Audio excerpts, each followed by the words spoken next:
Voilà, bah écoutez, bienvenue dans cette formation que nous avons l'occasion de faire régulièrement sur des sujets différents. Alors ce soir, c'est un soir un peu particulier et nous allons, nous allons, je vais essayer de fermer la caméra, si vous voulez fermer vos caméras, c'est très bien. Voilà, c'est un soir un peu particulier, je disais, et pour moi, c'est un grand honneur d'accueillir notre ami Jean Godzich. Alors, je vais vous le présenter, je vais prendre 2 minutes avant de l'accueillir. C'est vrai que c'est quelqu'un qui m'a inspiré tout au long de ces années qui se sont écoulées à travers Nickel, mais également euh, toutes ces années bien avant Nickel. C'est vraiment un très très grand pionnier du MLM, que ce soit en France, que ce soit en Europe, et il a énormément contribué à la réussite de ce métier, ou même au statut.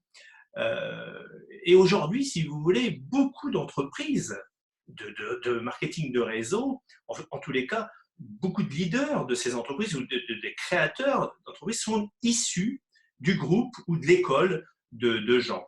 Et également, de cette école qui a eu lieu pendant toutes ces années, de nombreuses personnes sont devenues chefs d'entreprise et même certains avec énormément de succès. Alors, par la suite, pour vous raconter un tout petit peu son histoire, il a travaillé aux USA, puisqu'il est américain, et en tant que consultant pour les entreprises de MLM, en faisant du consulting. Alors, souvent, après son passage dans ces entreprises, il m'a raconté que certaines entreprises ont doublé, voire triplé leur chiffre d'affaires en seulement quelques temps. Et un calcul a été fait, il a été à l'origine de plus de 3 milliards de chiffre d'affaires, ce qui est considérable. Alors, continuons son histoire. En 1999, et là ça va tout particulièrement vous intéresser, euh, Jean rencontre Nickel. Et alors là, c'est une histoire que vous connaissez peut-être pas, mais il va donc s'intéresser à Niken, il va découvrir les produits qu'il utilise toujours d'ailleurs, il apprécie énormément cette philosophie, et il contacte quelques personnes en France, dont je fais partie de cette équipe de contact, et figurez-vous que mon contrat que j'ai signé, mon sponsor, c'est Jean Godzich, la personne qui va intervenir dans quelques instants. Alors, il y avait une histoire aussi, c'est qu'à l'époque, il fallait absolument qu'il soit or, c'est-à-dire qualifié or, vous imaginez un peu le challenge, pour arriver à avoir des associés sur un autre marché, c'est-à-dire en Europe.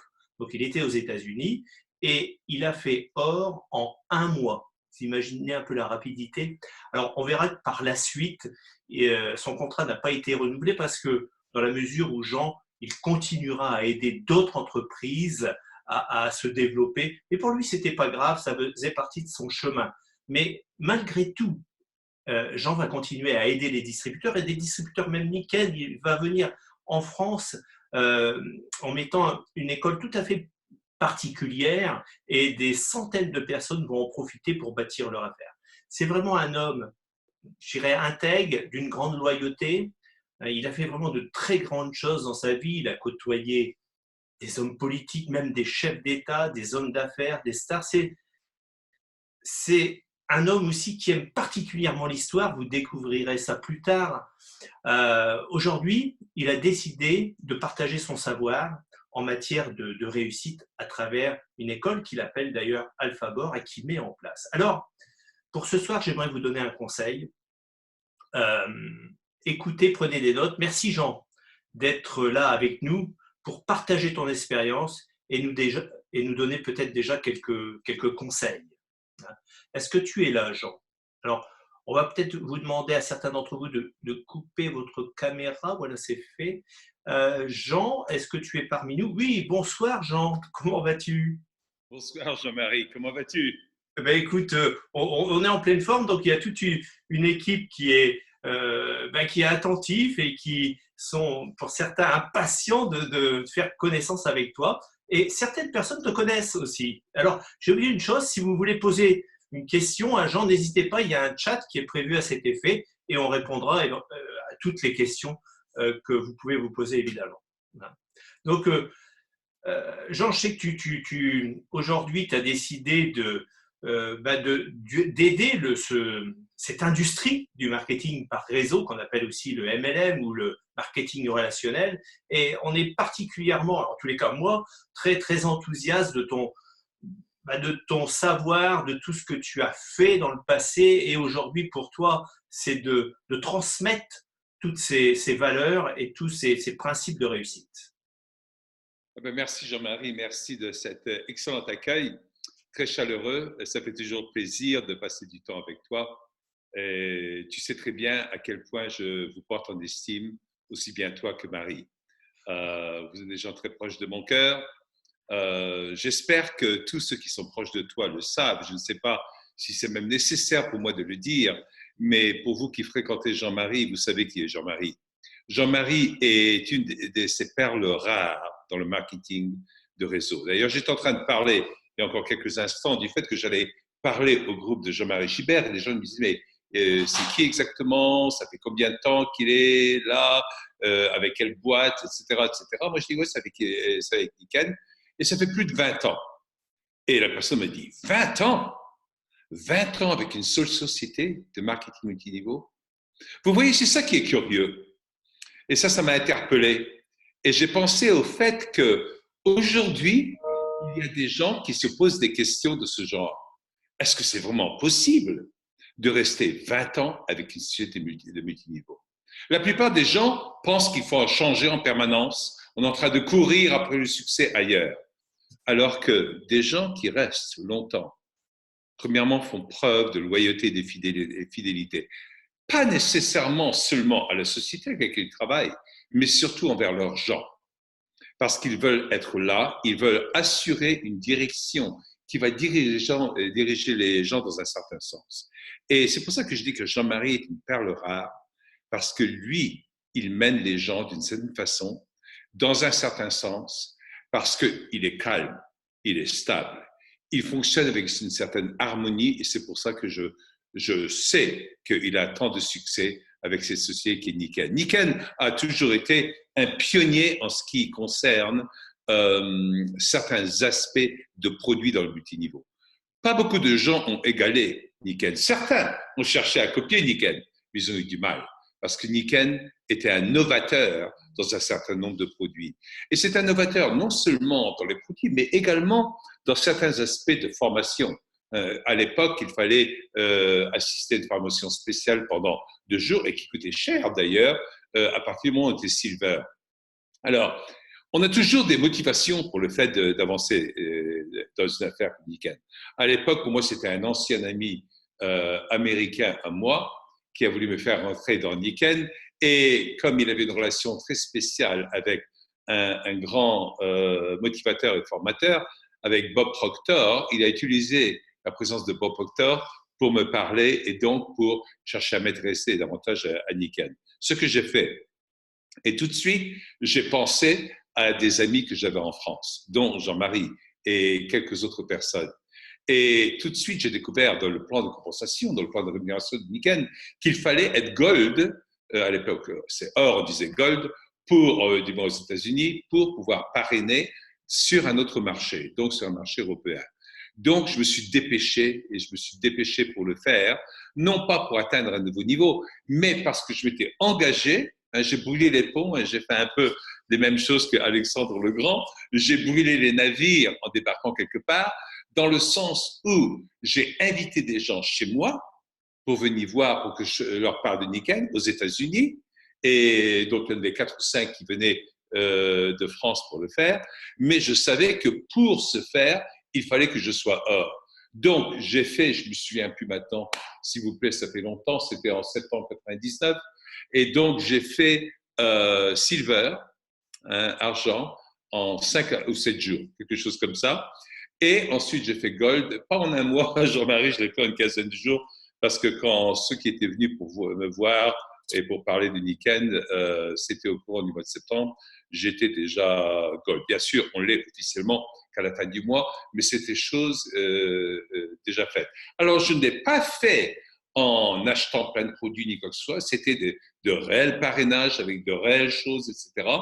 Mais j'avais parlé surtout de mon expérience avec un produit que j'avais acquis auparavant, de nombreuses années auparavant, en 92 ou 13, je crois d'ailleurs, et c'était le matelas Niken, et qui était exceptionnel, et donc dont je me servais, donc c'était très facile pour moi d'en parler à d'autres personnes. Tout ça pour dire que on peut construire et on peut battre des tas de records, même sans le vouloir, à la condition que on le fasse pour les bonnes raisons. Premièrement, on a un témoignage produit qui est extraordinaire et on peut en parler. C'est une expérience. Et pour moi, donc, tout le monde me croyait parce qu'il savait que je n'allais parler avec crédibilité. Je n'allais pas risquer ma crédibilité, ma réputation en parlant de quelque chose qui n'est pas vrai. Donc, je l'ai fait par rapport au produit, Niken, mais également, je l'ai fait parce que j'avais tellement envie de partager l'opportunité avec des gens qui m'étaient chers. Et pour ce faire, il y avait un empêchement, un obstacle qui était le fait d'être gold, le fait d'être or. Et c'est là où j'avais décidé très rapidement, à cause du respect, de l'amour que je portais à mes amis français, de transformer cet obstacle en tremplin. Vous voyez, dans la vie, on peut toujours voir des obstacles et penser qu'il y a des choses qui nous empêchent de réaliser certaines choses. Mais il s'agit de prendre ces choses et de les transformer en tremplin. Et c'est ce qu'on a besoin de faire tout le temps dans la vie. Alors, des gens comme Jean-Marie et d'autres personnes autour de moi de façon régulière me parlent du fait que j'ai besoin de partager certaines choses avec beaucoup de gens dans le monde. Une des choses dont ils me parlent toujours, c'est qu'ils considèrent que j'ai des idées et des idées très précises et spécifiques sur la façon dont quelque part nous sommes devenus non pas maîtres de notre sort, maîtres de notre destinée, mais quelque part prisonniers d'une technologie qui, on ne sait pas si on l'utilise ou si elle nous utilise. On ne sait pas si on s'en sert pour lier des liens davantage avec les autres ou si on se sert de nous pour nous transformer en consommateurs automatiques, technologiques de certaines choses, etc. Je ne vais pas rentrer dans ce sujet maintenant parce que mon objectif n'est pas de faire des dystopies et de vous faire peur ou de parler de la guerre des mondes ou de ce genre de choses, ce n'est pas le but. Parce que dans toutes les situations, on peut transformer des obstacles en tremplin. Mais il faut être prêt à sortir très légèrement de sa zone de confort pour le faire. Et donc, moi, je suis sorti de ma zone de confort. Et à la demande de pas mal de gens, j'ai créé une entité qui s'appelle AlphaBor. Alors, vous pourrez y aller, c'est www. Il faut faire le www, sinon, dans certains moteurs de recherche, vous n'atterrissez pas dessus, etc.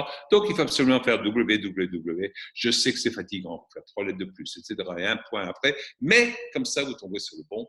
Donc, www.alphabor. Ne le faites pas maintenant, ne le faites pas maintenant, écoutez-moi. Ne le faites pas maintenant. Il ne faut pas se laisser dérouter ni quoi que ce soit. Alphabor, A-L-P-H-A, comme la lettre alpha en grec, et bord, B-O-R-D.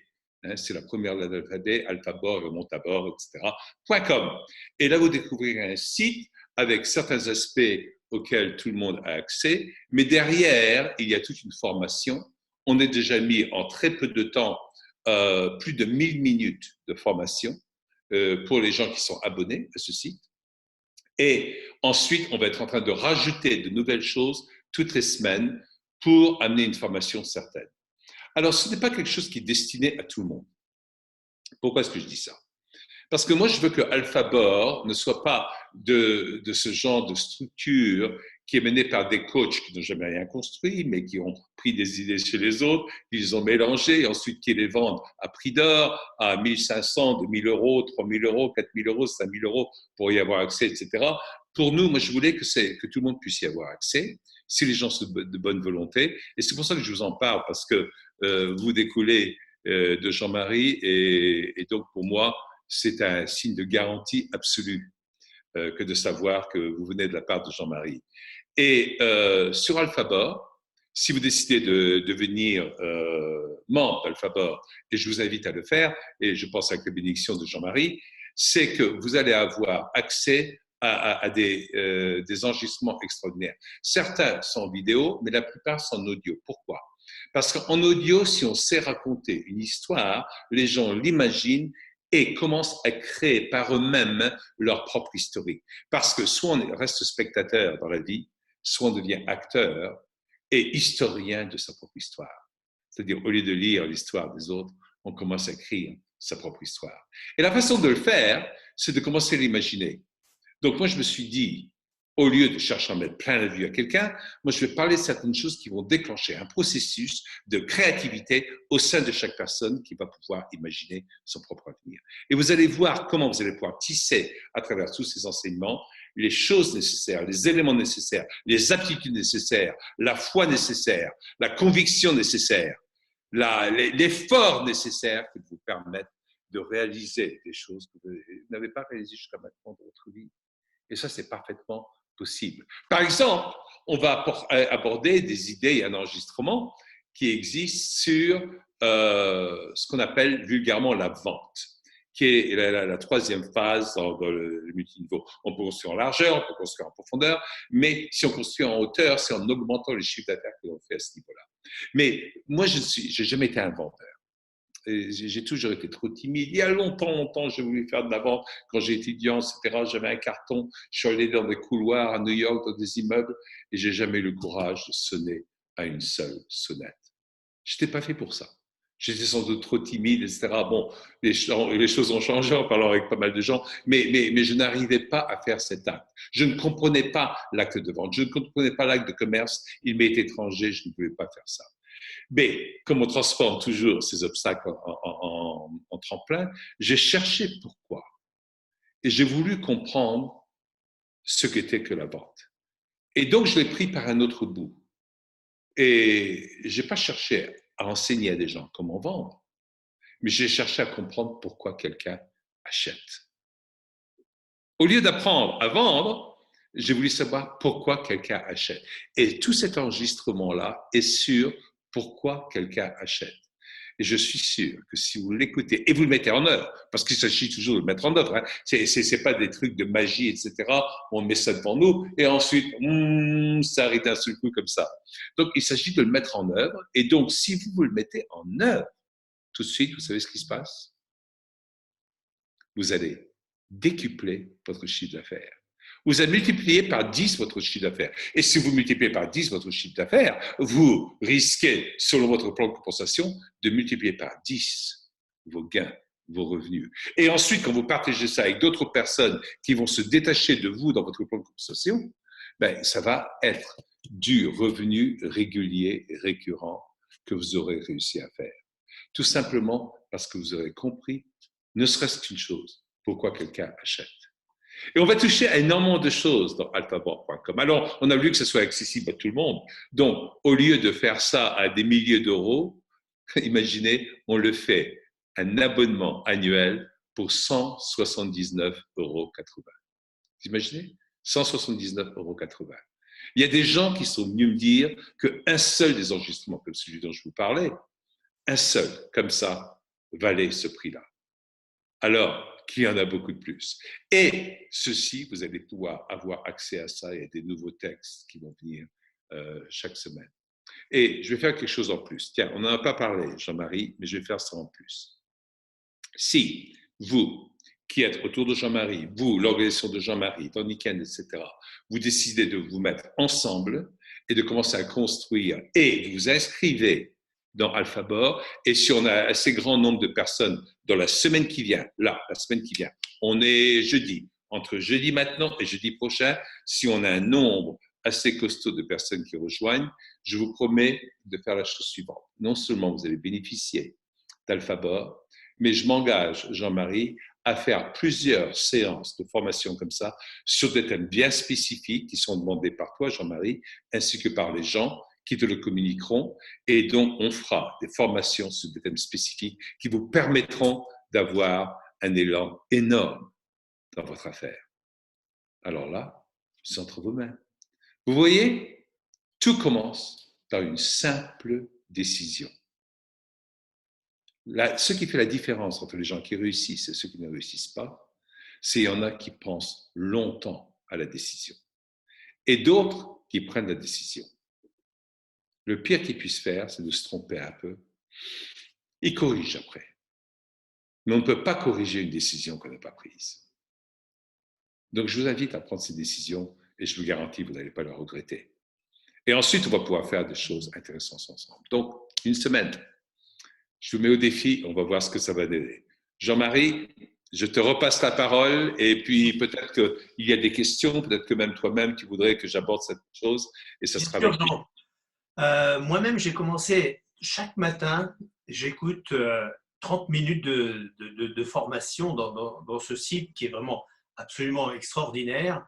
Et, euh, et j'aime bien sur, par exemple, pourquoi on n'avance pas comme on aimerait avancer, pourquoi on ne réussit pas, pourquoi il y a des blocages, hein. Et c'est vrai que j'aime quand tu parles de ces blocages qui viennent parfois du passé, de notre passé. Est-ce que tu pourrais développer un tout petit peu ça, enfin en avant-première, j'allais dire, sans t'étaler. Mais c'est vrai que c'est un des facteurs de la réussite, ce blocage du passé qui nous hante et qu'on n'arrive pas à s'en débarrasser.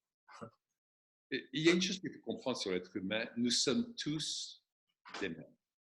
Nous aimons tous notre zone de confort. Nous aimons tous notre nid douillet. C'est notre côté maternel, pas dans le sens où nous sommes maternels, mais nous aimons avoir notre maman qui est notre zone de confort. Mais en même temps, il faut comprendre une autre chose, c'est que il y a une constante dans la vie d'une façon générale. Une seule constante qui existe dans la vie, et c'est le changement. Le changement est la seule constante qui existe. Donc, on a besoin de comprendre qu'on a besoin de changer en permanence. Alors, pourquoi est-ce qu'on n'arrive pas à changer? Parce qu'on est très attaché à notre zone de confort. Et on y est attaché pour des raisons idéologiques, des raisons affectives, émotives, des raisons intellectuelles, des raisons spirituelles, des raisons matérielles, toutes sortes de raisons. Quand je dis des raisons matérielles, pour certaines personnes, c'est des raisons antimatérielles, parce qu'on aime bien ériger des tas de choses qui nous font peur dans la vie. On érige nos propres démons. Et ensuite, on a ces démons qu'on porte avec nous. Ça, c'est une chose. Une deuxième chose, c'est que souvent, on a démarré dans le multiniveau et souvent pas toujours bien. Pas nécessairement de notre faute, pas nécessairement de la faute de nos parents, mais des choses se sont mal combinées, on est allé trop vite, on n'a pas pris les choses trop au sérieux, on cherchait plus à manipuler des gens qu'à chercher à les aider parce qu'on croyait que ça allait être plus facile, etc., etc. Moi, j'ai toujours eu une sainte horreur de la manipulation, à tel point que quand je faisais la promotion du livre de Dale Carnegie, Comment se faire des amis, j'oubliais toujours de dire et influencer les gens parce que je trouvais que ça me heurtait dans le mauvais sens. Donc, je ne voulais surtout pas manipuler les gens, mais ce que les gens font, c'est qu'ils construisent une affaire et au bout d'un certain temps, ils perdent énormément de gens. Et tous ces gens, même s'ils arrivent à oublier un peu, ça finit par peser derrière eux, comme des squelettes qu'ils traînent dans un énorme filet derrière eux. Et plus ils avancent, plus il y a de squelettes, plus c'est difficile de faire chaque pas en avant.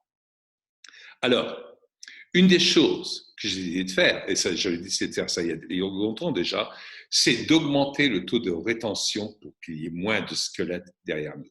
Et ça, je l'aborde aussi dans un des sujets sur comment on peut augmenter considérablement la rétention, de l'amener de 10% à environ 40% ou 50% l'an, mais qui, à travers le truchement de l'intérêt composé, hein, vous voyez, si on a 1000 personnes et on a 10% de rétention, l'année d'après, on n'en a que 100. La deuxième année après, on n'en a que 10. Hein, je ne parle pas des nouvelles personnes à rentrer. Et au bout de 3 ans, on n'en a qu'une sur 1000. Par contre, si on a, comme j'avais réussi à le faire, 48,6% de taux de renouvellement, au bout d'un an, de 1000, on en a 486. Au bout de la deuxième, on en est à 220 et quelques. La troisième année, on a 102, 103, 104 personnes. Donc, au bout de 3 ans, la différence, c'est 1 d'un côté et plus de 100 de l'autre. Par le truchement des intérêts composés, il y a plus de 100 personnes qui restent. Ça, on va vous montrer comment faire ça. Et ça change tout. Imaginez que vous ayez 100 fois plus de gens que vous ne pouvez espérer en avoir auparavant. Et imaginez que chacun d'eux découvre pourquoi quelqu'un achète.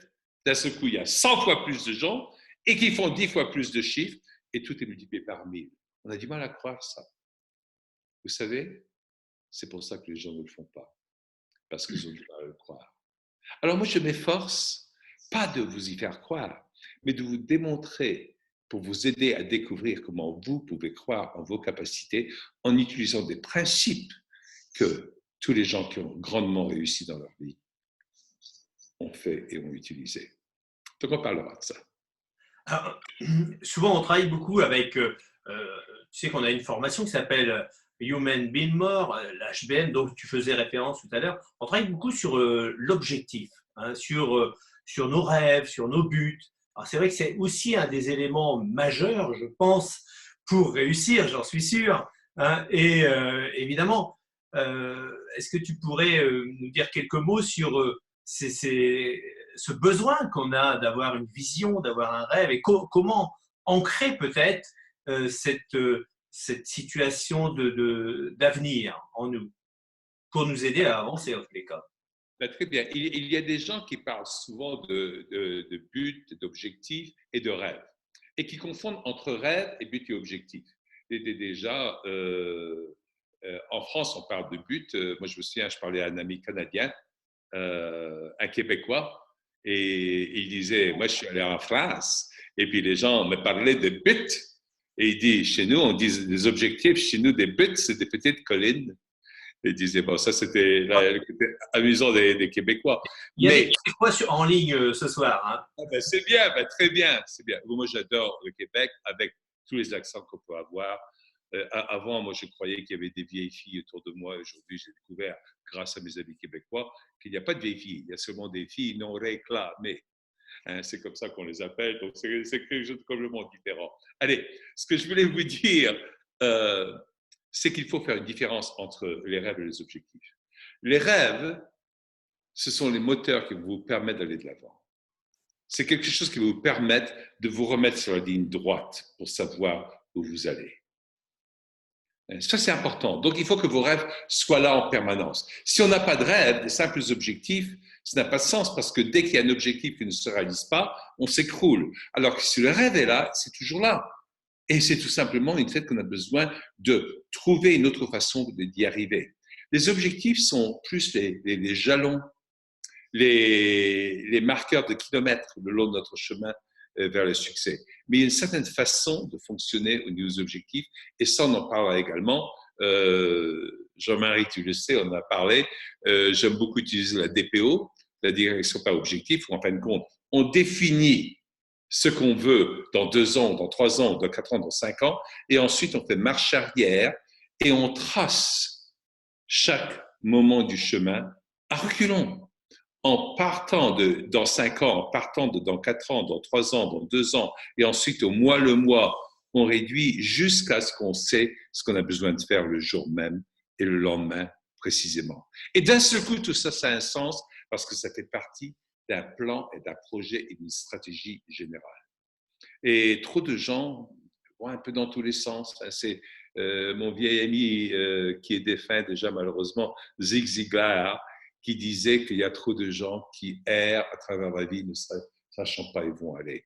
Zig Ziglar, lui, il savait mettre les choses en pleine cible et savait comment orienter tout ça. Donc, je ne vais pas rentrer dans tous les détails des rêves et des objectifs, mais je voulais seulement vous donner un petit avant-goût de ça et on en parlera davantage quand on passera un peu de temps ensemble. Jean-Marie? Oui, oui.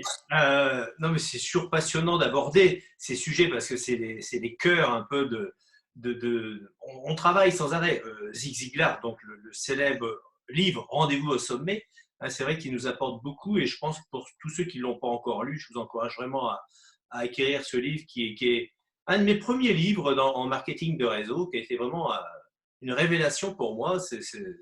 C'est très facile à lire, c'est bourré d'anecdotes et c'est vraiment un super bouquin pour démarrer son affaire.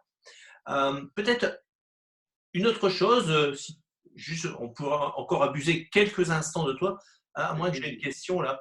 Comment passer d'un grand rêve, d'une vision, 25 ans, avant les autres, au quotidien, agir au quotidien? Merci.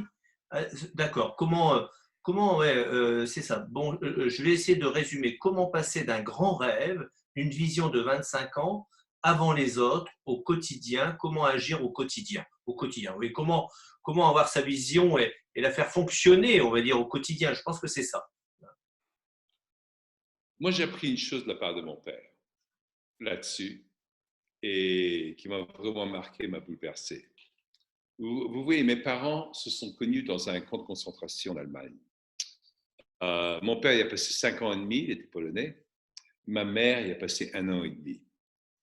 Et ils se sont rencontrés dans ces camps. Et moi, j'étais très intéressé par tout ce qui s'était passé pendant cette période, parce que toutes les périodes difficiles sont toujours très marquantes.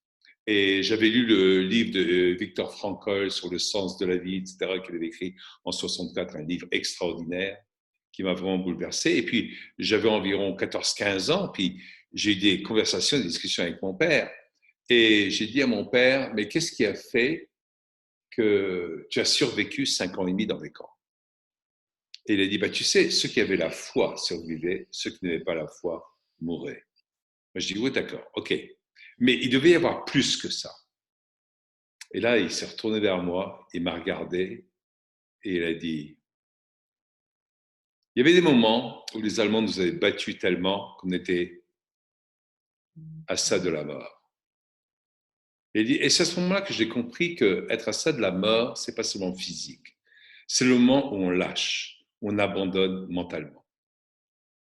Et il y a quelque chose qui m'a gardé en vie à ce moment-là.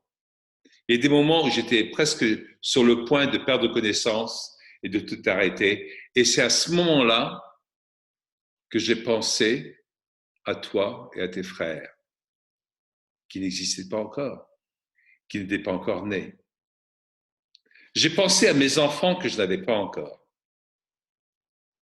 et le fait que je puisse avoir des enfants. Donc il m'a dit, tu vois, tu m'as gardé en vie avant que tu n'existes. Et ça, c'est quelque chose qui m'a toujours frappé. Que les gens qui me demandent, mais qu'est-ce qui fait que je puisse faire les choses que je fais aujourd'hui?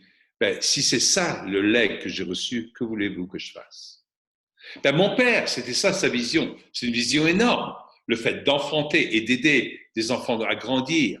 Et c'est pour ça que j'ai compris que chaque chose qu'il faisait, chaque jour, au jour, le jour, le jour, pour nous, pour sa famille, ça sortait de cette grande vision qu'il avait parce qu'il était reconnaissant à notre existence pour l'avoir gardé en vie.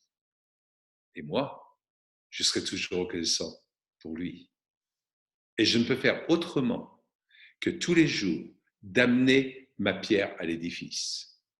Il faut regarder grand, regarder loin, regarder au plus grand des horizons, mais s'occuper du prochain pas à chaque moment, sachant que dans la tête, on a la vision qui est devant nous, mais dans les jambes, on a la force de faire le pas suivant.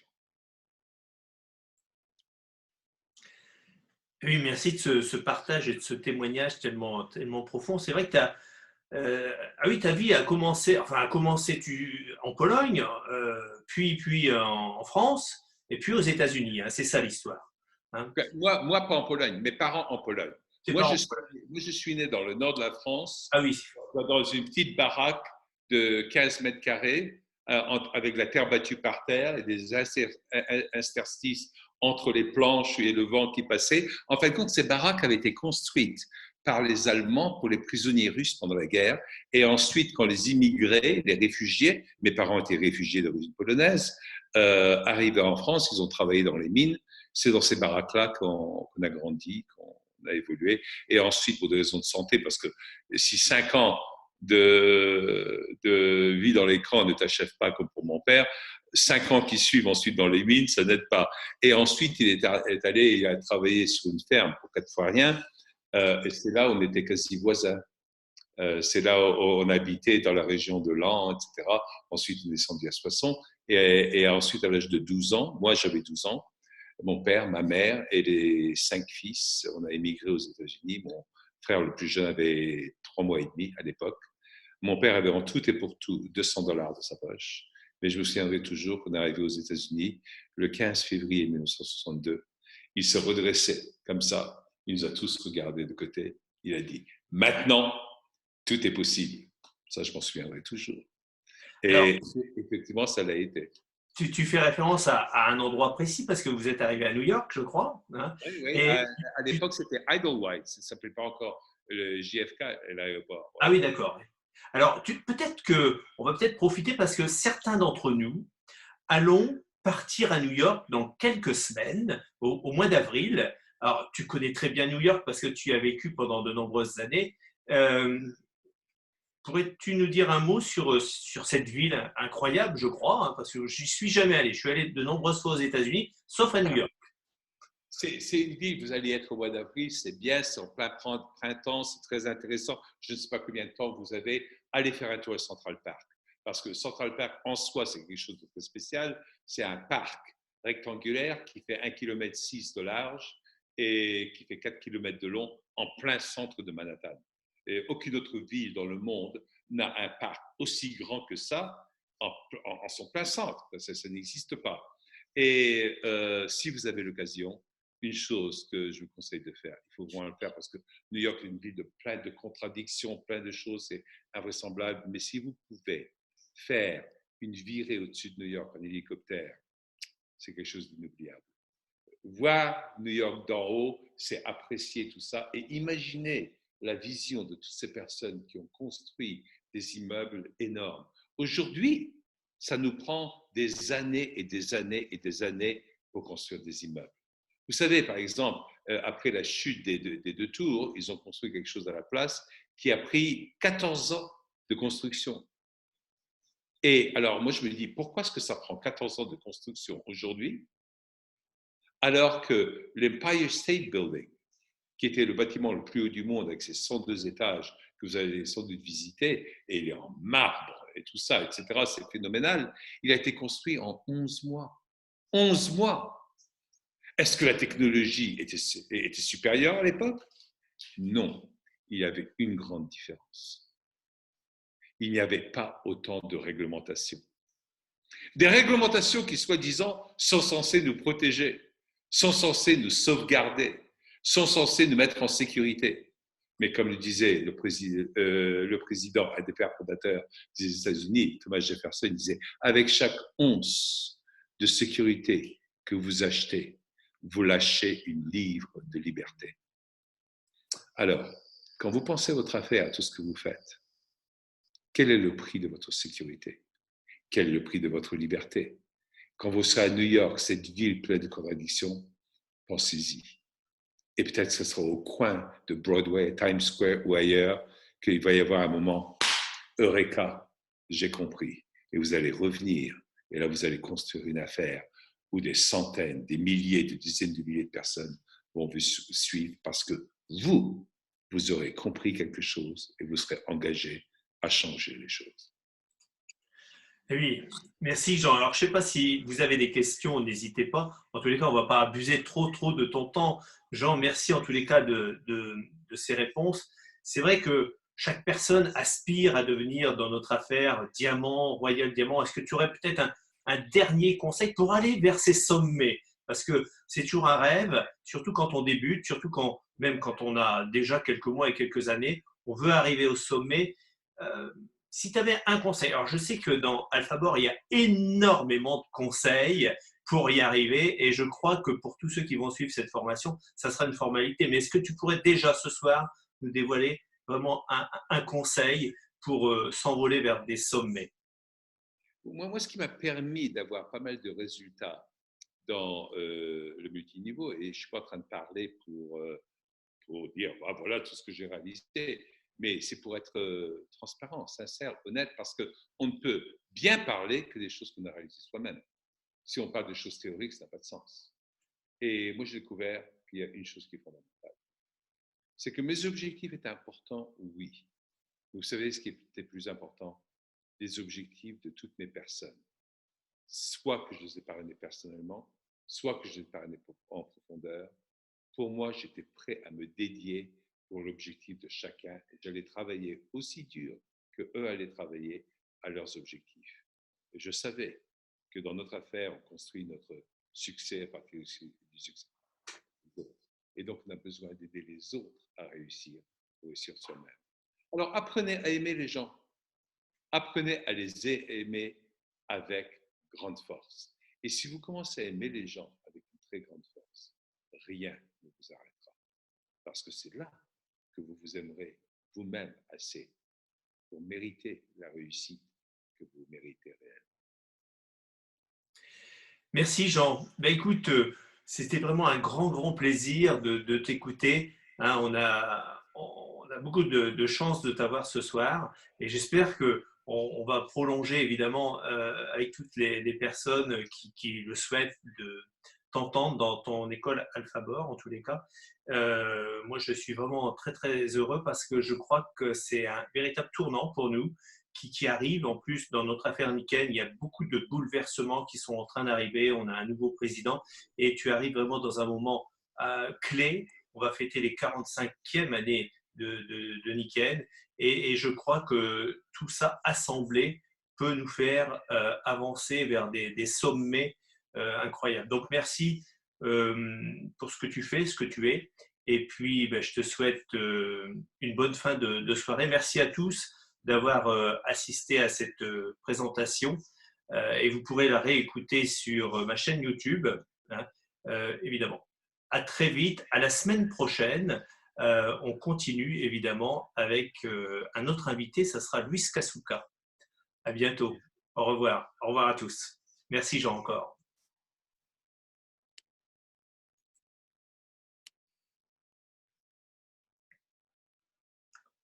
Donc vous pouvez trouver le site, hein, j'ai mis le site là en chat où vous pouvez retrouver déjà ces premières vidéos de gens sur notre activité et sur bien d'autres choses.